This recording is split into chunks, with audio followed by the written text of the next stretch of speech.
Have you ever wondered who really controls your life? Is it you or your thoughts? Buddhist teachings hold a powerful secret that can turn your mind into your greatest ally. In this journey, we will learn how to let go of negative thoughts, nurture deep inner peace, and experience a clarity like never before. It's not about becoming someone different, but rediscovering the person you've always been. Get ready, because your mind is about to change. Who truly leads your mind? Picture waking up in the morning, already feeling drained before you even get out of bed. You haven't physically done anything, yet your mind is flooded with worries, endless to-do lists, and old arguments replaying. Have you ever stopped to consider where these thoughts come from and who is actually steering them? Are you consciously choosing your thoughts, or is your mind running on autopilot, dragging you in any direction without asking? According to Buddha, the mind can either be our closest friend or our greatest enemy. When properly trained, it becomes a faithful guide that leads us with wisdom. But if left unchecked, it can trap us in cycles of fear, anger, and endless craving. Sometimes you might notice that many of your thoughts aren't even truly yours. They could be echoes of things you heard long ago, judgments planted by others, or pressures from society. Try this for a moment. Close your eyes and try to clear your mind. Just take a calm breath. What happens? Most likely, a thought will sneak in about your plans, a lingering worry, or a random memory. This shows that the mind doesn't always obey us. Buddhist practice isn't about blocking thoughts. That would be like trying to hold back the wind with your hands. The real challenge is learning how to steer this constant stream. How can we become the captain of our mental ship instead of being tossed around by the waves? Think of a wild horse. Left untrained, it runs wherever it wants, sometimes into danger.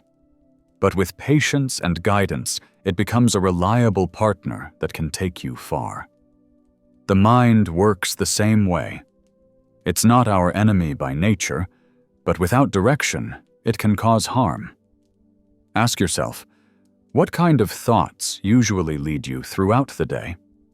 Are they thoughts full of trust, openness, and calm? Or are they dominated by fear, judgment, and anxiety? If it's mostly the latter, it's time to change who's steering your mind. The good news is, as Buddha teaches, you don't need to escape the world to do this.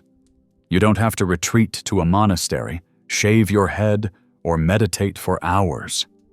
You can begin right here, right now. The first step is awareness. Recognizing when your mind is drifting somewhere you don't want to go. But awareness doesn't mean criticizing yourself. It's not about labeling your mind a mess or feeling helpless. It's more like watching a river flow. You observe where the current is taking you, understand it, and decide whether to go along or change direction. This is the true secret. You can't always control the very first thought that comes to you, but you can choose the next one. You decide how to respond and steer your mental ship. The more you practice this, the more your mind learns to trust you, like a horse that comes to rely on its rider. So here are 2 questions for you. If you could freely choose the thoughts guiding your day, what would they be? And what's stopping you from starting to think them right now?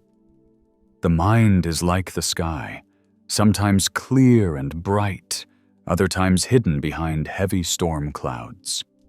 Yet no matter the weather, the sky itself never changes. It might look gray and overcast for days, but beyond those clouds, the blue remains unchanged. Thoughts are like clouds. They come and go, shifting in shape and color. Some are light and pleasant, like fluffy white clouds on a summer day. Others are heavy and dark, full of rain and thunder. When we identify too closely with these clouds, we forget that we are actually the sky itself. We think that we are our anger, fear, or sadness just because those feelings fill our mind in that moment. Buddha taught that the mind's true nature is pure and clear. The emotions and thoughts passing through don't actually stain it. They are temporary, like a storm that moves across the sky, but does not destroy it. Once we understand this, our relationship with our experiences changes. A worrying thought might arise, but it no longer sweeps us away like it once did. We realize it will pass, just like a cloud blown away by the wind. From this perspective, calmness isn't something we have to create from nothing. It's already there, hidden beneath the shifting thoughts. The practice is to remember this calmness and return to that inner sky whenever the clouds grow too thick. Many people believe peace means having no problems, but true peace is being able to stay grounded like the sky, even when the storm is raging. It's not about avoiding clouds, but refusing to be defined by them. When you learn to observe your mind this way, every thought becomes a temporary event, not a verdict or absolute truth. Life feels lighter, knowing no cloud lingers forever and the sky remains endlessly blue. The art of letting go. At the heart of Buddhist teaching lies a simple yet profound truth. Everything changes. Every emotion, every thought, every circumstance is destined to shift. This principle is known as impermanence, and understanding it is not just a philosophical idea, but a practical key to living with ease. Picture a wave rising from the ocean, starting small, growing, crashing, then blending back into the sea. Thoughts and feelings behave in the same way. They arise, peak, and eventually fade away. There's no need to fight them. Instead, we learn not to cling. Holding on to a negative thought is like gripping a burning coal, hoping to warm your hand. It only ends in pain.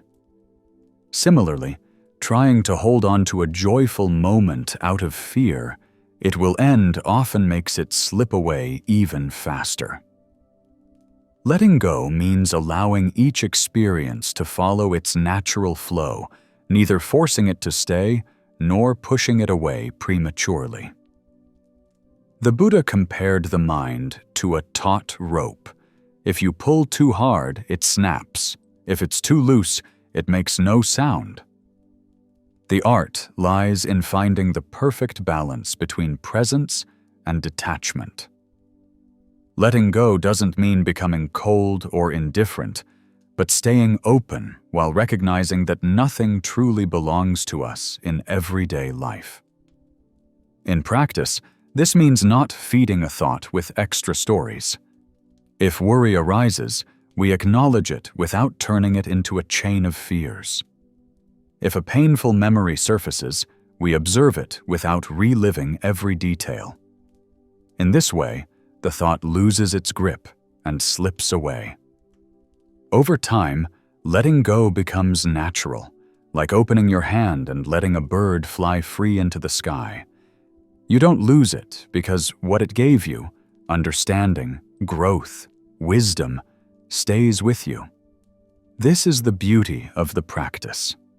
It's not about forgetting or erasing, but about letting things live and end in their own time, just like a wave that recedes, leaving the ocean calm and ready for the next tide. When silence speaks loudest. Once, while the Buddha was speaking to a crowd, a man approached and began hurling harsh insults. He accused the Buddha of things he never said, mocked him, and tried to provoke a reaction. Everyone expected the Buddha to respond immediately, to defend or clarify, but he remained silent. The man grew increasingly agitated, but the Buddha simply looked at him calmly, without anger or contempt, just fully present. Eventually, the man grew tired and walked away. Only then did the Buddha turn to his disciples and explain that if someone offers you a gift and you don't accept it, the gift remains with the giver.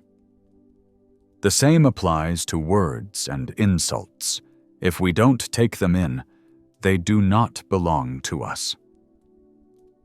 This story is far more than an anecdote. It is a practical lesson in inner freedom. Not reacting doesn't mean weakness or indifference.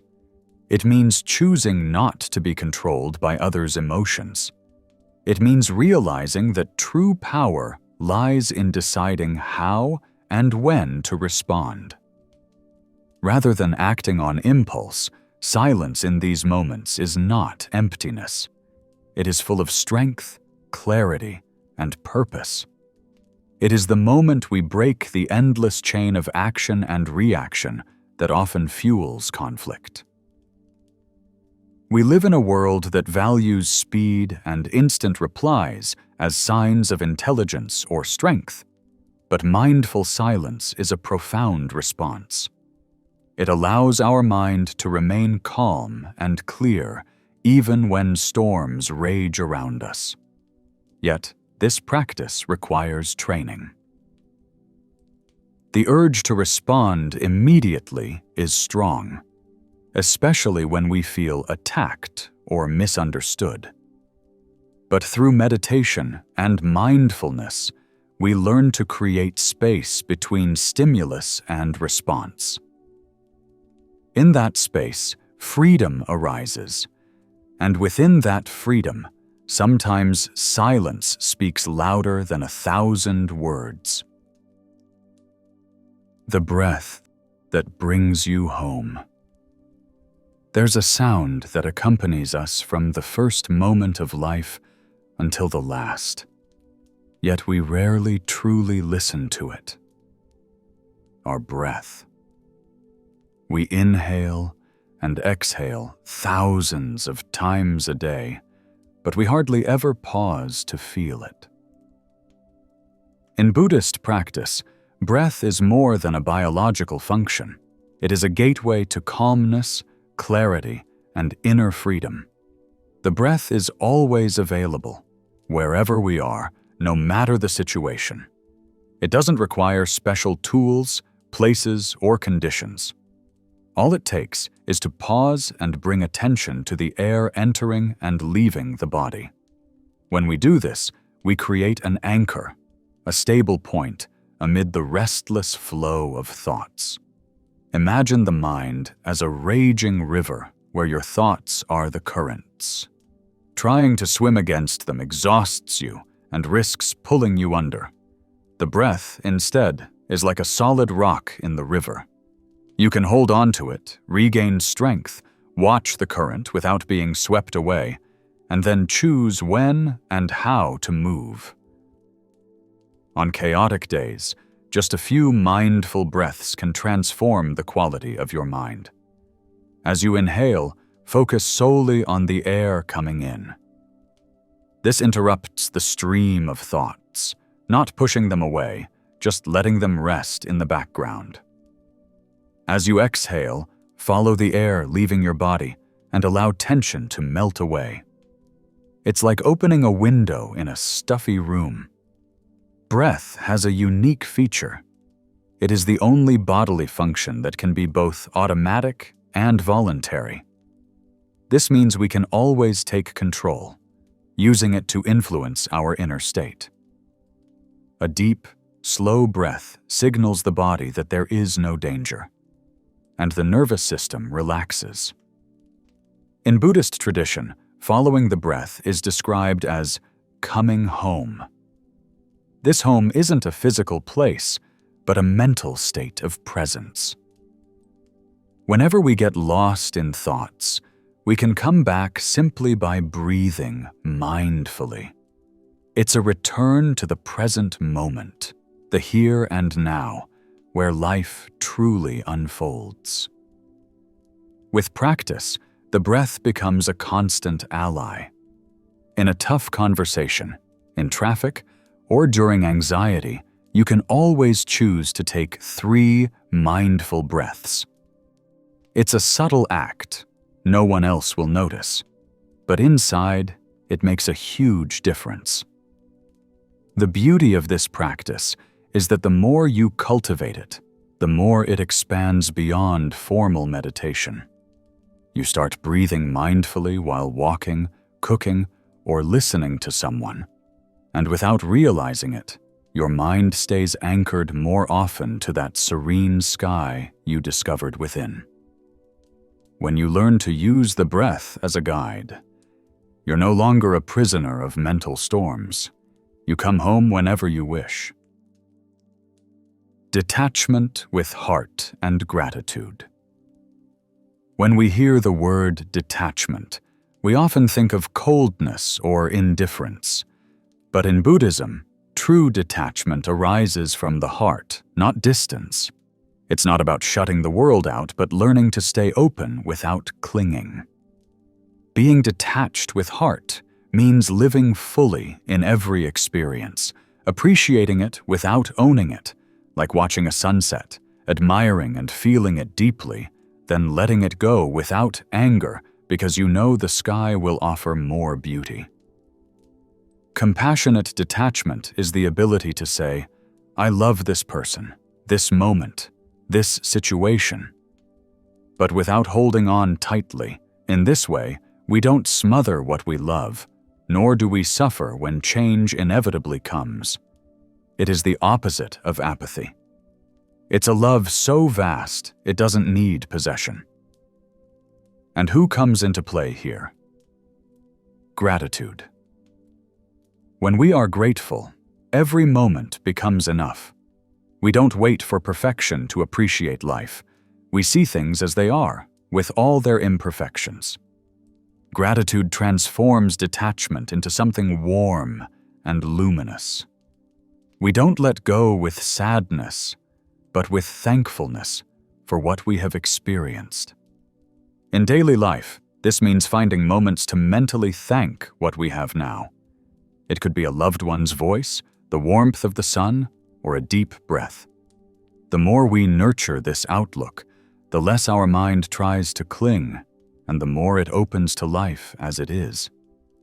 Buddha taught that freedom arises from acceptance.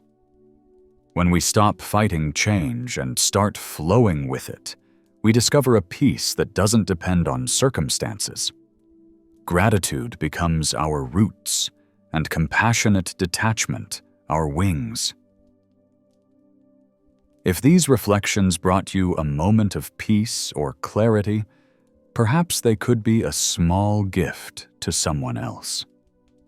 Share this message with those who might benefit.